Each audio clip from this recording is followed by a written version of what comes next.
With a failed strike in Doha, hostages still in Hamas's captivity, and Israel facing mounting isolation.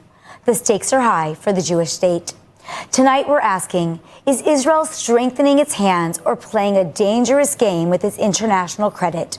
In-house for what should be a lively debate are Malka Fleischer, co-founder of the Jewish Women's Security Group in Judea, B'Yadayim Shelanu, and veteran journalist Dan Perry. Let's get started. All right, well, this is definitely a conversation that we need to have today. Marco Rubio flew out to Qatar this morning and left us, in Israel with a lot to think about, I think, in terms of what are our next steps. Tell me something. Hostages, the Iran pressure, relations with Qatar. In any of these topics, Dan, why don't you start? Do you think that he actually pushed the envelope? I got to be honest and admit that we don't really know. Most politicians, most diplomats, perhaps even a definition of diplomacy, is such that you can't really necessarily go by what they say in public. And this particular U.S. administration is quite disciplined in not revealing too much of its cards, and when they're going to lie in public, they also lie in private to journalists. So what we end up having is a very massive smokescreen where we can only try to connect the dots. For example, clearly Rubio didn't lay down a law with Netanyahu that he can't go into Gaza, because the day after Israel announces or maybe he told him to go. Into Gaza. Isn't it possible? It's conceivable. It looks like the U.S. administration is pretty close to the last significant force on earth that is willing to roll with what the Netanyahu government decides to do. Now, is that a line of credit without limit? I do not know. Is the U.S. position what I would have expected it to be, which is that Trump doesn't care about humanitarian issues and is highly utilitarian and even has fantastical notions about the U.S. owning Gaza, but he doesn't want a forever war, so it's got to be fast? I can't even guarantee that, because the current Israeli strategy is headed towards something that is the opposite of fast. Netanyahu's apparent strategy is to occupy Gaza, establish a military administration, and basically deal with an insurgency for maybe years going forward. So this Doha strike. Okay, now we don't really know who he killed, who he didn't kill, who he injured, who he didn't injure. It's not quite clear, but it does look like maybe we didn't have the success that we hoped for in assassinating all of the major leaders in Doha. Now, Netanyahu, of course, said that it was very successful. In fact, he stood on the stage with Rubio and he said, "What do you mean? It was an excellent success because we delivered some kind of message to the world," except that it was then contradicted by Trump, who said, "Don't ever do it again." So then you have to ask the question, well, if we can't ever do it again and we didn't kill the leaders, how is it successful? There's success and then there's success. I do think it was a success. Was it a success in annihilating those leaders old school Nasrallah style? Did we totally cream them? We did not totally cream them. But we made a huge statement that no one can deny, which is two things. One, we see you, Qatar. With all due respect to how you're trying to normalize yourself by being suddenly a mediator after literally years upon years upon years of terror funding, and trying to play this diplomat now after you have literally been paying money to the people who took our hostages, offered them diplomatic protection in your country, put up a screen for them so that no one could touch them. So we outed Qatar, basically, and we said, listen, maybe you're sitting at the table with us, but we all know who you really are. That's thing number one. Thing number two is we made a statement. Again, I would have loved if we would have annihilated those Hamas leaders. Maybe we didn't. Not every military mission is a 100% success. But we basically said to them exactly what Netanyahu said in his press statement with Rubio, which is, you can run, you can hide, but we will get you. Well, Dan, I need you to respond because I'm not so sure. I'm itching to respond. Yeah, please. Malka, no one outed anyone. The Hamas leaders were brazenly public about their presence in Qatar, and Qatar was completely open about hosting them. And there was an understanding that Israel had given that they were immune while they were in Qatar because Qatar was leading a mediation. Moreover, with the terror funding, believe me, I'm not naive about the double game being played by Qatar. But come on. Qatar gave money to the administration in Gaza, which was Hamas, for the last many years at the request of Netanyahu. Netanyahu wanted this to happen for not unreasonable, for two reasons. One reasonable, one completely ridiculous. The reasonable one was we don't want them to starve in Gaza because then that's bad, and it'll be also bad for security of Israel, one. Two, it's actually good that we have Hamas in Gaza. This was Netanyahu's idiotic position, because that will somehow split the Palestinians. You have Hamas in Gaza, you have the PA in the West Bank, and this is good for business because with the Palestinians split, then we don't have to worry about negotiating with anyone because they appear to be weak. That backfired spectacularly. To now come say that Qatar was funding terror. You know what? I want to tell you that I actually appreciate what you're saying, and I agree with what you're saying, but I want to therefore tweak what I said, which is you're absolutely right, and I said it wrong. Qatar has always been openly what it is. Yeah. We are now showing Qatar we have changed. Okay. We are no longer the kind of state that's going to let you play us on both ends. So let's discuss for a second what is the result of this message that Israel sent. We're showing Qatar that we're no longer going to... But we are getting internationally condemned. Because here's what happened. In fact, we're getting completely condemned. I think Israel might get away with it because the interest for continuing the process that will end the war is so huge, and Qatar's role in that is actually, ironically, so potentially significant that everyone has an interest in somehow looking the other way and maybe giving Qatar a little prize, and the prize already is happening today when Rubio is announcing an enhanced defense association between the U.S. and Qatar. So is that good for Israel? Not so sure. That's one result. The other result is that Trump said twice in recent days to Qatar publicly, Israel will never strike in Qatar again. So basically, it was one and done. Rather than eliminating the idea of immunity, Israel's reinforced it.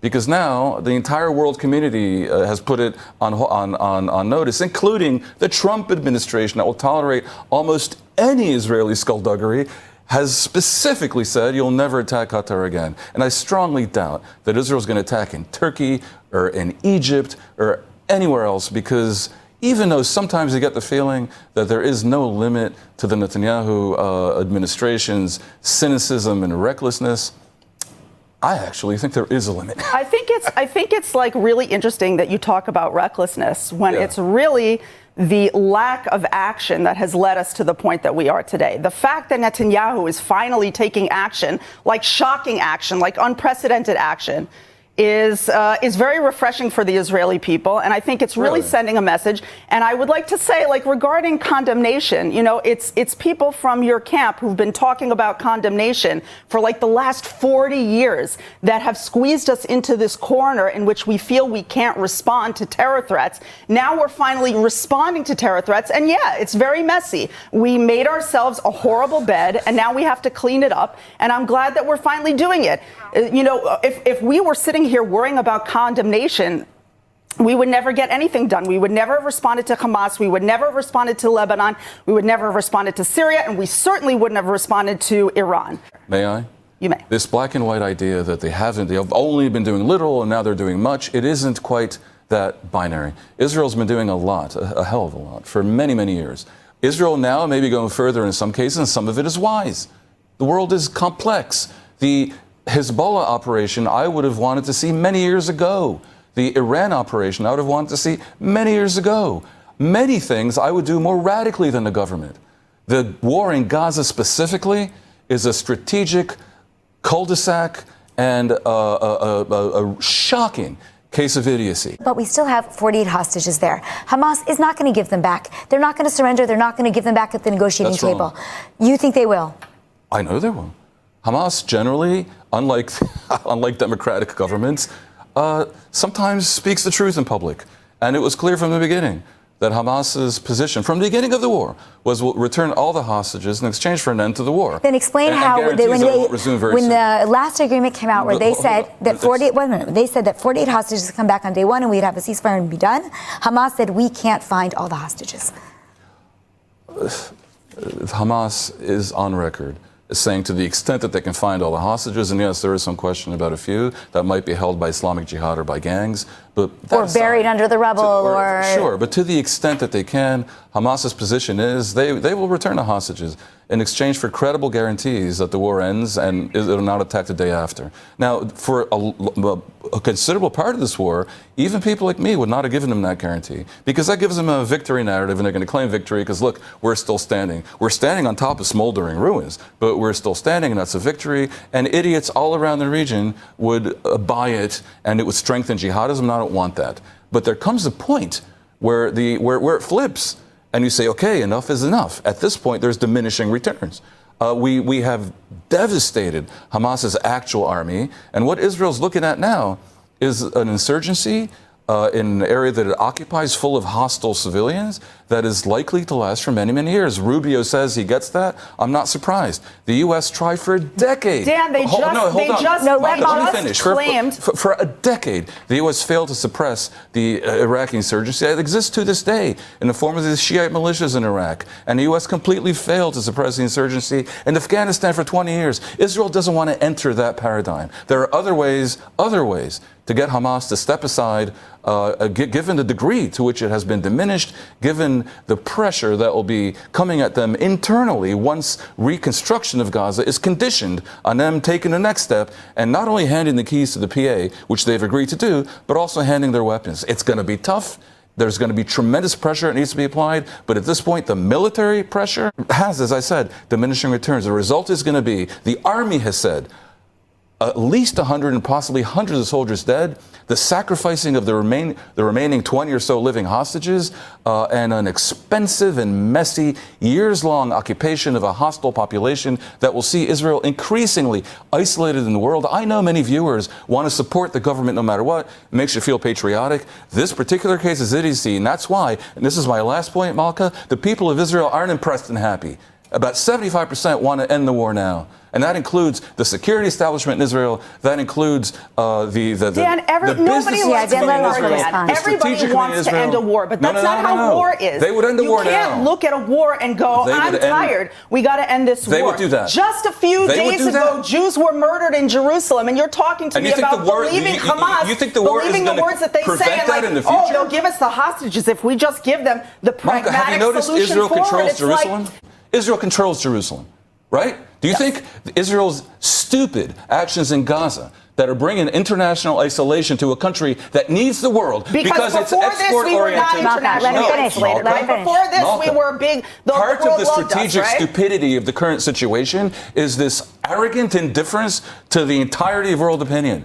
Okay? Israel needs the European Union. Israel's economy depends on exports, which account for a third of its economy. Its economy is the reason why Israel has a qualitative edge over the Arabs that have enabled it to survive and, yes, to stave off aggression against it. You're going to throw all this away by supporting any military action, however boneheaded it is and however costly it's going to be. And now you bring the attack in Jerusalem last week, which Israel fully controls, as a reason why Israel should occupy Gaza and saddle itself with a military administration, over 2 million people, which will bring never-ending cost in treasure and lives. A little bit of strategy. The people of Israel don't want this. They're not happy with this. The overwhelming majority of Israel opposes this. The quarter that actually still supports Bibi includes most of those are Haredim who refuse to serve in the army. This is an abomination. You live in a bubble.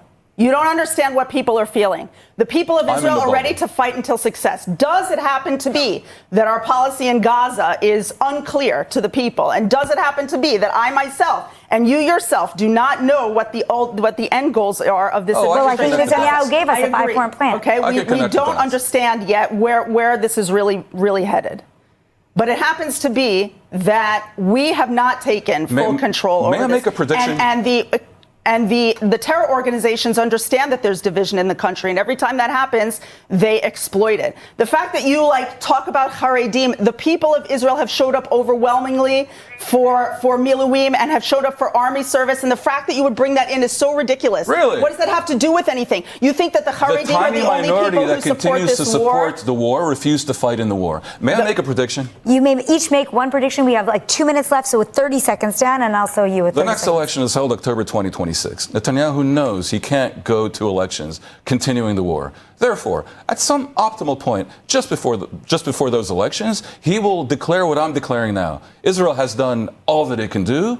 It has done enough, and it has to do a deal to get back the hostages. But between now and that point, which will be more politically opportune for Netanyahu to make that declaration, many people will die, including Israelis, and if anyone cares, maybe tens more thousands of Palestinians. It is a moral abomination.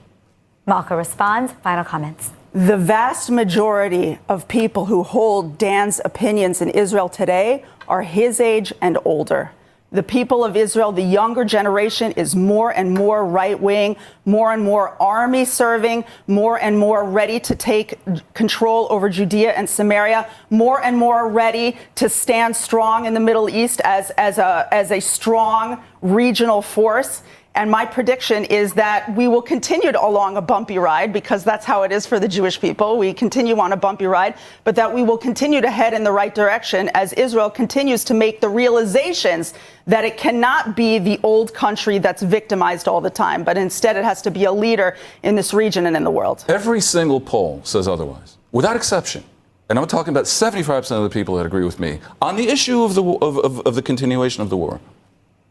Everyone wants an end to war. Nobody likes war, but we want victory before the end of the war. No, not generally want the end of war. Specifically, they don't want this current intensification of the war in Gaza. They want to bring this war, which is now 2 years old.